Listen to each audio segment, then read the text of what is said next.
Besitos, saludos, besitos, espero que estéis bien. Bueno, espero que os gustara el último cuento que os leí cuento o relato que os leí de Pío Baroja, que se titulaba Enamorada del talento, creo, sí. Bueno, pues a veces nos dejamos deslumbrar por lo que una persona representa, no por lo que es en sí, ¿no? Y claro, y al final, pues al no verla tal y como es, sino por lo que representa, pues podemos meternos en problemas, incluso destruir nuestra vida, porque no vemos cómo es la persona, ¿no? Aunque yo creo que hay una voz interior, el instinto, que nos avisa de los peligros, y algo dentro de nosotros se remueve cuando estamos con una persona que no nos conviene, ¿no? Pero no hacemos caso a esa voz. El amor es ciego. Y si a eso le añadimos que encima esa persona, si nos enamoramos, y encima la vemos por lo que representa y no por lo que es, pues doble peligro, ¿no? Como era el caso de esta chica, no me acuerdo cómo se llamaba, la enamorada del talento. Bueno, esto me recuerda también el otro relato, el de El cansancio de Rosabel, que Rosabel también estaba deslumbrada por la vida de glamour, de lujo, y por la gente de un nivel social más alto que ella. Bueno, ahora en estos tiempos ya eso no se mira tanto. Pero sobre todo en la Inglaterra, que es donde vivió también Catherine Mansfield, en las clases sociales, pues eso distinguía mucho a las personas y las excluía, ¿no? Entonces Rosabel pues también soñaba con un mundo de una clase social más alta, de glamour, y también le hubiera podido pasar como a esta chica, que estaba por un chico que conoció porque era rico, y estaba pensando en casarse con él, porque solo por lo que representaba, no por lo que era, y también pues esas cosas pueden traer desastre en las personas. Por ejemplo, yo recuerdo cuando era niña que oía hablar a las personas mayores de una mujer que, bueno, que todo el mundo la envidiaba, todas sus amigas la envidiaban porque se había casado con un hombre rico, ¿no? Entonces era una mujer de clase trabajadora que trabajaba en almacenes y había conquistado a un hombre de dinero que tenía fincas y que vivía muy bien, ¿no? Entonces le daba envidia a las demás. Mira lo que tengo, mira lo que sé. Se creía la reina del mambo, la reina del mundo, y a todo el mundo dando envidia, y todo el mundo le tenía envidia y decían, ay, qué suerte tiene ese. Bueno, y con el tiempo resultó que era una mala persona, ese hombre que era rico, que la maltrataba, y al final tuvo la desgracia de que desapareció. Entonces se sospechaba que la había matado el hombre, pero nunca se encontró el cuerpo, ¿no? En un caso de película. Esto es real. Nunca se encontró el cuerpo y al hombre no lo llegaron a acusar. Aparte, antes la mujer no estaba protegida como ahora. Y ahí quedó la cosa, ¿no? Historias inconclusas que empiezan muchas veces como un cuento de hadas. Yo de hecho estuve viendo un programa que no me acuerdo cómo se titulaba, pero trataba de casos reales de mujeres maltratadas, ¿no? Que, bueno, que algunas habían muerto a manos de su pareja y otras no habían muerto, pero estaba a punto de, en fin, que habían quedado muy mal, ¿no? Situaciones muy graves, y que si todas tenían el punto en común, que empezaban como un cuento de hadas. Al principio todo era maravilloso, pero luego era un hombre posesivo, celoso y que las maltrataba, ¿no? Entonces, pues hay que mirar a las personas más por lo que son en sí que no por lo que representan, ¿no? Y bueno, y hoy voy a leer otro relato de Pío Baroja. Este libro es muy interesante, bueno, a mí me gusta, que el relato de hoy se titula Elizabide el vagabundo, ¿no? Entonces este relato comienza con un canto popular, pero claro, está en vasco. Entonces no lo voy a decir porque yo no lo entiendo, ¿verdad? Bueno, no puedo decirlo. Zer zaba usted zenuben enamoratia, Si ya oís irie, guitarra jocia. Yo eso no lo entiendo. Bueno, comienzo. Siéntense ustedes tranquilamente y relájense y escuchen el relato. Vamos a viajar en el tiempo, de la mano de Pío Baroja. Elizabide el vagabundo. Muchas veces, mientras trabajaba en aquel abandonado jardín, Elizabide el vagabundo se decía al ver pasar a Maintoni, que volvía de la iglesia: ¿qué pensará? ¿Vivirá satisfecha? La vida de Maintoni le parecía tan extraña, porque era natural que quien como él había andado siempre a la buena de Dios rodando por el mundo, encontrara la calma y el silencio en la aldea deliciosa. Pero ella, que no había salido nunca de aquel rincón, ¿no sentiría deseos de asistir a teatro, a fiestas o diversiones, de vivir otra vida más espléndida, más intensa? Y como Elizabide el vagabundo no se daba respuesta a su pregunta, seguía removiendo la tierra con su azadón filosóficamente. Es una mujer fuerte, pensaba después. Su alma es tan serena, tan clara, que llega a preocupar. Una preocupación científica, solo científica, eso claro. Y Elizabide el vagabundo, satisfecho de la seguridad que se concedía a sí mismo de que íntimamente no tomaba parte en aquella preocupación, seguía trabajando en el jardín abandonado de su casa. Era un tipo bastante curioso, el de Elizabide el vagabundo. Reunía todas las cualidades y defectos del vascongado de la costa. Era audaz, irónico, perezoso, burlón. La ligereza y el olvido constituían la base de su temperamento. No daba importancia a nada, se olvidaba de todo.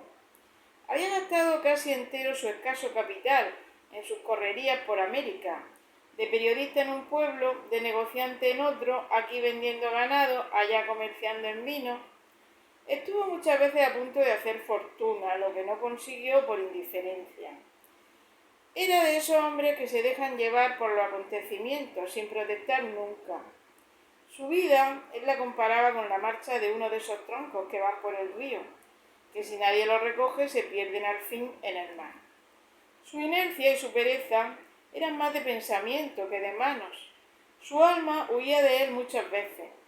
Le bastaba mirar el agua corriente, contemplar una nube o una estrella, para olvidar el proyecto más importante de su vida. Y cuando no lo olvidaba por esto, lo abandonaba por cualquier otra cosa, sin saber por qué muchas veces. Últimamente se había encontrado en una estancia del Uruguay. Y como Elizabide era agradable en su trato y no muy desagradable en su aspecto, aunque tenía ya sus 38 años, el dueño de la estancia le ofreció la mano de su hija, una muchacha bastante fea que estaba en amores con un mulato. Elizabide, a quien no le parecía mal la vida salvaje de la estancia, aceptó, y ya estaba para casarse cuando sintió la nostalgia de su pueblo, del olor a heno de sus montes, del paisaje brumoso de la tierra vascongada. Como en sus planes no entraban las explicaciones bruscas, una mañana al amanecer advirtió a los padres de su futura que iba a ir a Montevideo a comprar el regalo de boda. Montó a caballo y luego en el tren. Llegó a la capital, se embarcó en un transatlántico y después de saludar cariñosamente la tierra hospitalaria de América, se volvió a España. Llegó a su pueblo, un pueblecito de la provincia de Guipúzcoa. Abrazó a su hermano Ignacio, que estaba allí de boticario. Fue a ver a su nodriza, a quien prometió no hacer ninguna escapatoria más, y se instaló en su casa. Cuando corrió por el pueblo la voz de que no solo no había hecho dinero en América, sino que lo había perdido, todo el mundo recordó que antes de salir de la aldea ya tenía fama de fatuo, de insustancia y de vagabundo. Él no se preocupaba absolutamente nada por estas cosas. Cavaba en su huerta y en los ratos perdidos trabajaba en construir una canoa para andar por el río, cosa que a todo el mundo indignaba. Elizabide el vagabundo creía que su hermano Ignacio, la mujer y los hijos de éste le desdeñaban, y por eso no iba a visitarlos más que de cuando en cuando.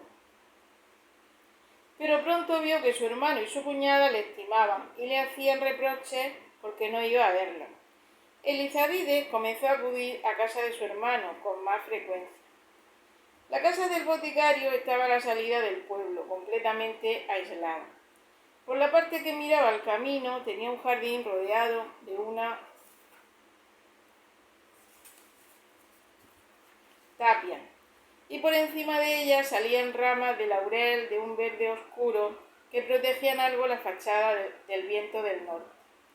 Pasando el jardín estaba la botica.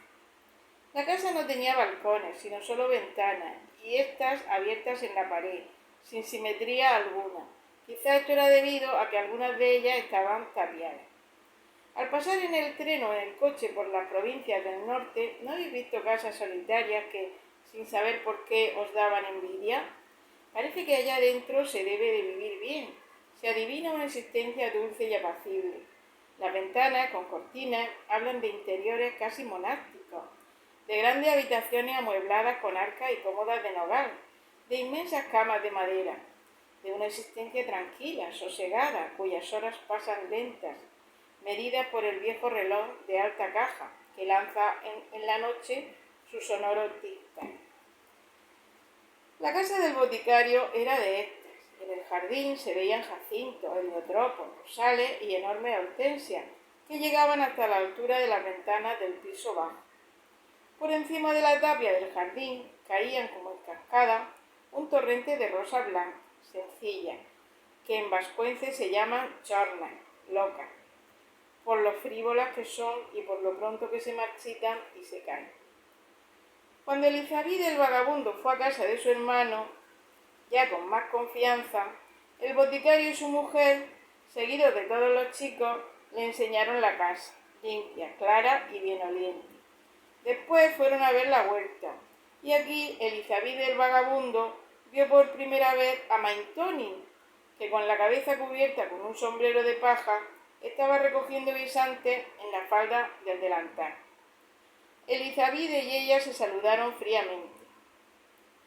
«Vamos hacia el río», le dijo a su hermana, la mujer del boticario.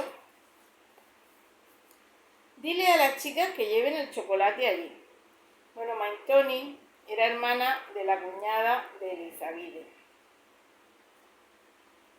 el boticario. Sí.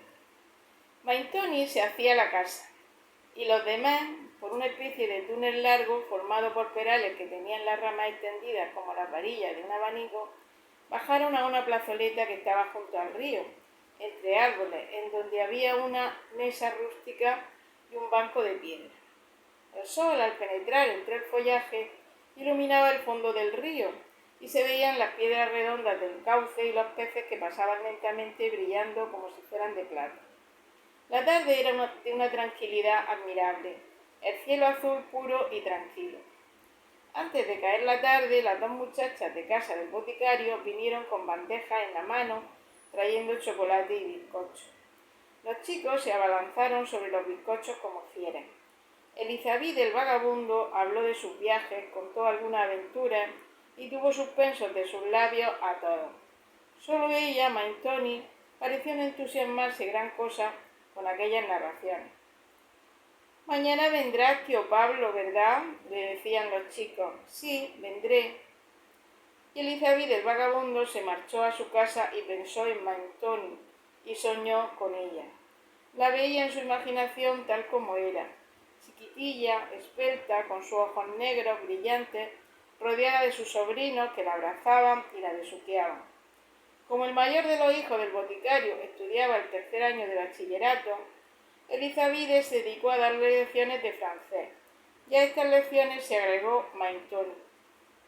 Elizabide comenzaba a sentirse preocupado con la hermana de su cuñada, tan serena, tan inmutable.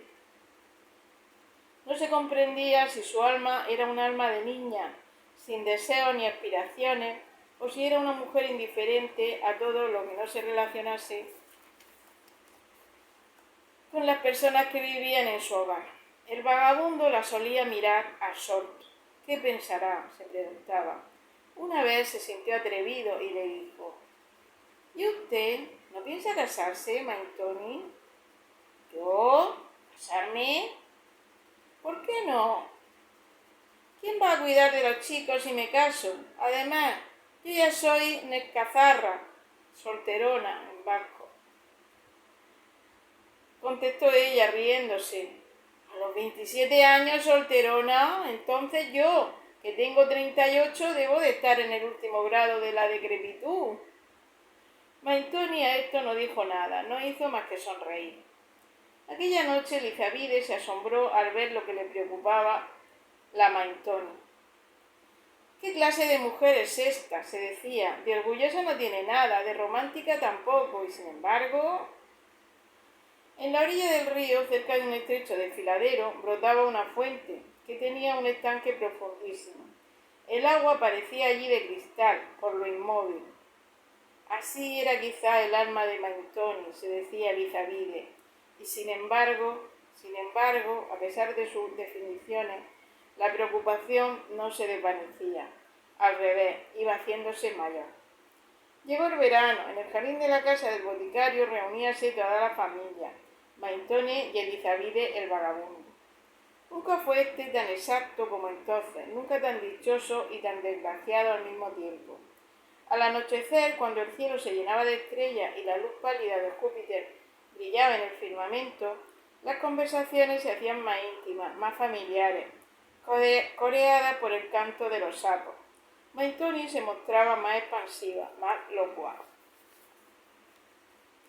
A las 9 de la noche, cuando se oía el sonar de los cascabeles de la diligencia que pasaba por el pueblo con un gran farol sobre la capota del pescante, se disolvía la reunión y Elizabide se marchaba a su casa, haciendo proyectos para el día siguiente que giraban siempre alrededor de Maintoni. A veces, desalentado, se preguntaba: ¿no es imbécil haber recorrido el mundo para venir a caer en un pueblecillo y enamorarse de una señorita de aldea? ¿Y quién se atrevía a decir nada a aquella mujer tan serena, tan apacible, tan impasible? Fue pasando el verano, llegó la época de la fiesta y el boticario y su familia se dispusieron a celebrar la romería Arnazabal, como todos los años. ¿Tú también vendrás con nosotros?, le preguntó el boticario a su hermano. Yo no. ¿Por qué no? No tengo ganas. Bueno, pero te advierto que te vas a quedar solo, porque hasta las muchachas vendrán con nosotros. ¿Y usted también?, dijo Elizabide a Maintoni. Sí, ya lo creo. A mí me gusta mucho la romería. No hagas caso, que no es por eso, replicó el boticario. Va a ver al médico Arnazabal, que es un muchacho joven, que el año pasado le hizo el amor. ¿Y por qué no?, exclamó Maintoni, sonriendo. Elizabide, el vagabundo, palideció, enrojeció, pero no dijo nada.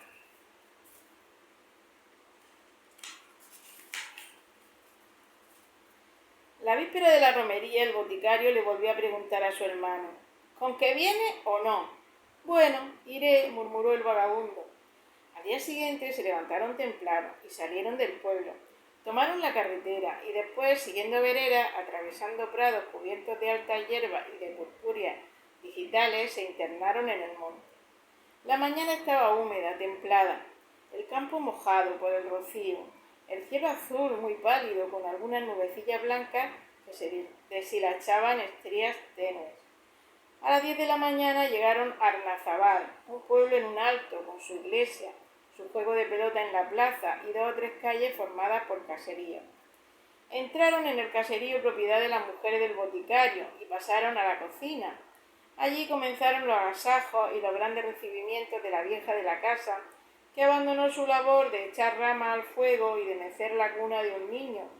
Se levantó del fogón bajo, en donde estaba sentada, y saludó a todos, besando a Maintoni, a su hermana y a los chicos.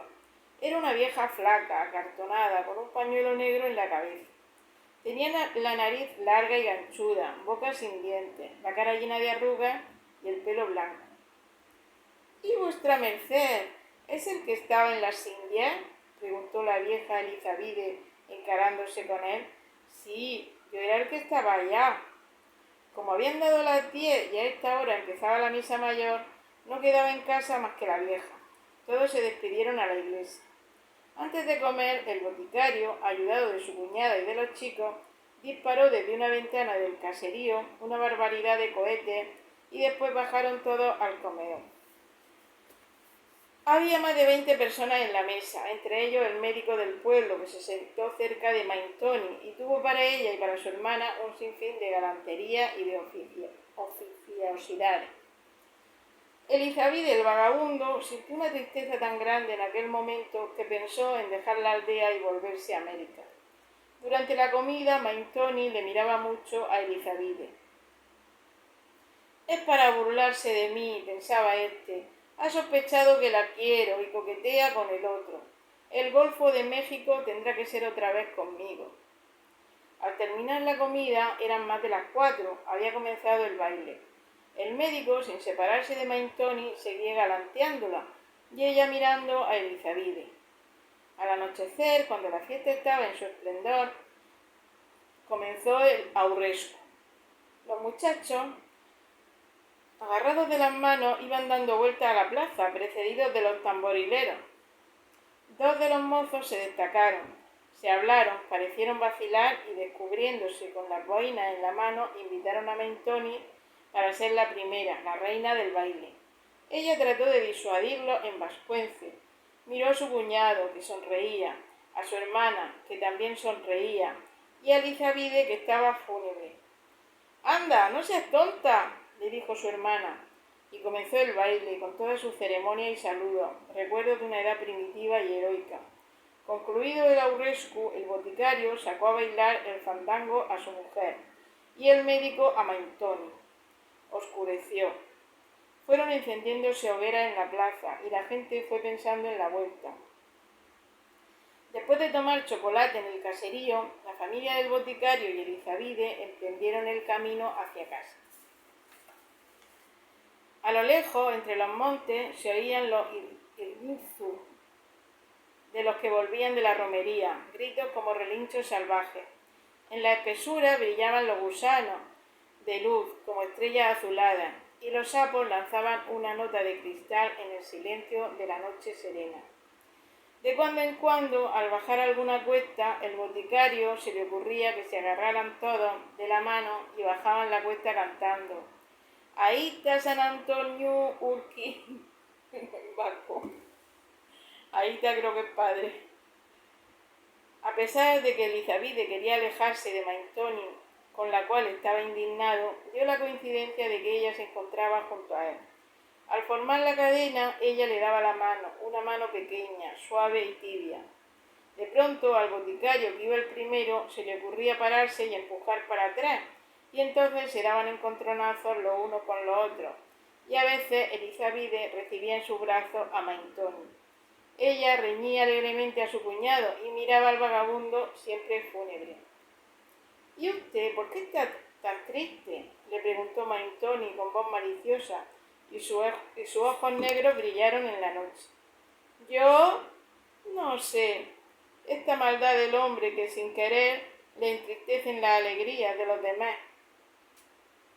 «Pero usted no es malo», dijo Maintoni, y le miró tan profundamente con sus ojos negros que Elizabide el vagabundo se quedó tan turbado que pensó que hasta las mismas estrellas notarían su turbación. «No, no soy malo», murmuró Elizabide, «pero soy un fatuo, un hombre inútil, como dice todo el pueblo». «¿Y eso le preocupa a usted, lo que dice la gente, que no lo conoce?». «Sí, temo que sea la verdad, y para un hombre que tendrá que marcharse otra vez a América es un temor grave». «¿Marcharse? ¿Se va usted a marchar?», murmuró Maintoni con voz triste. «Sí». «¿Pero por qué?». «Oh, a usted no se lo puedo decir». «¿Y si yo lo adivinara?».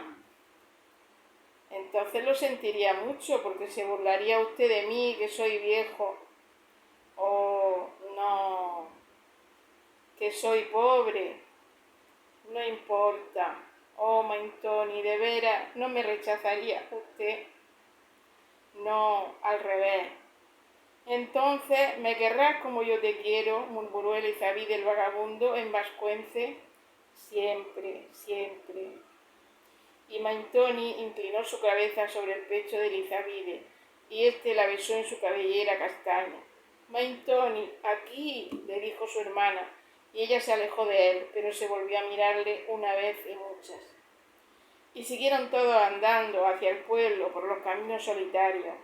En derredor brillaba la noche llena de misterio, en el cielo palpitaban los astros.